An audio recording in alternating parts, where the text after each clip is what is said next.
কলিয়াপুৰত কৃষকৰ মাজত হাহাকাৰ ধাননি পথাৰত ধান নাই উৎপাদন হল কেৱল পতান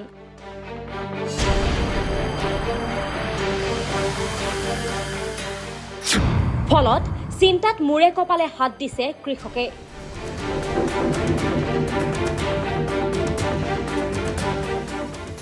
কলিয়াপুৰৰ হাতীবন্ধাত কৃষকৰ মাজত সৃষ্টি হৈছে এক হাহাকাৰ পৰিস্থিতিৰ অধিক উৎপাদনৰ আশাৰে বজাৰৰ পৰা কিনি আনিছিল উন্নত জাতৰ ধানৰ বীজ বজাৰৰ পৰা কৃষকে ক্ৰয় কৰি আনিছিল পশ্চিম বংগৰ ৰামনগৰ সিড ফাৰ্মৰ সোণালী ফসল নামৰ ধানবিধ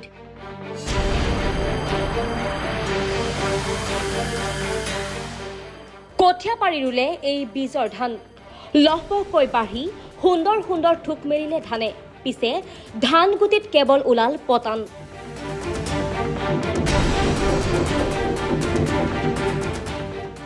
40-50 টকাকৈ প্ৰতি বেগ বীজ কিনি আনি কঠোৰ পৰিশ্ৰম আৰু ধন ব্যয় কৰাৰ পাছত উৎপাদনৰ নামত কেৱল পতান লাভ কৰা কৃষকসকলে এতিয়া মূৰে কপালে হাত দিব লগা হৈছে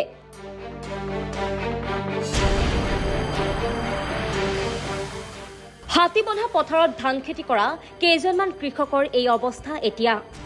এয়া হয়তো এক উদাহৰণহে খং ক্ষোভ আৰু দুখত ভাগি পৰা ভুক্তভোগী কৃষকসকলে ইয়াৰ উচিত বিচাৰ বিচাৰিছে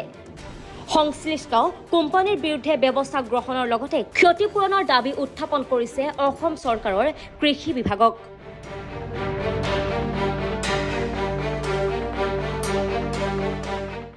কমাই দিছে 450 টাকাকে দিছে দাম আমি আনিছো 260 টাকা পৰা মই 8 প্যাকেট ধানত 10 টাকাকে কম দিছে 450 টাকাকে দাম দিছো ধানত এতিয়া আমাৰ কি গতি হ'ব হেতু গতি আপোনালোকে চৰকাৰে এটা সরকার আপনার কি অনুরোধ থাকবে সরকার তথা কৃষি বিভাগ সরকারের উপর দিছো এতিয়া কৃষক এতিয়া আপোনালোকে কি কৰে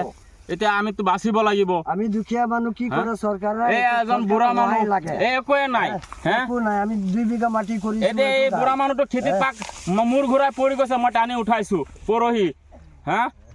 এতিয়া আমাৰ চৰকাৰে সহায় লাগে চাক আমি একদম দুখীয়া মানুহ গৰু হাল দি পেলাই কৰিছো সিহঁতে গ্যাৰান্টি দি পেলাই দুজন দিছে আমি খাৰ চাৰ দি পেলাই কৰিছো ইয়া চাক আপুনি বিলাক আহিছে চাই লওক আমাৰ বুঢ়া খেতিত বেমাৰত পৰি গৈছে 2 বিঘা মাটি কৰিছো তেনেকৈ হৈছে আপনাৰ পতনে হয়েছে এতিয়া কান্দি আহিছো খেতিৰ পতন সব পতন কেই বিঘা মাটি কৰিছিলে 2 বিঘা লোকৰ চুক্তি মাটি এইটো চুক্তি দিম নে ঘৰত খাম না কি কৰিম আপোনালোক তো কওকচোন এইবিলাক দাম দিলে কেলে দিছে আমাক মৰিবলে কিয় দিছে হ্যাঁ 450 টাকা লৈছিল 450 টাকাকে লৈছে ইমান দামী ধান আনি খেতিত লগাইছো আৰু কোনোবা পৰা 60 টকা লৈছে মই 8 প্যাকেট আনিছো যে মই 8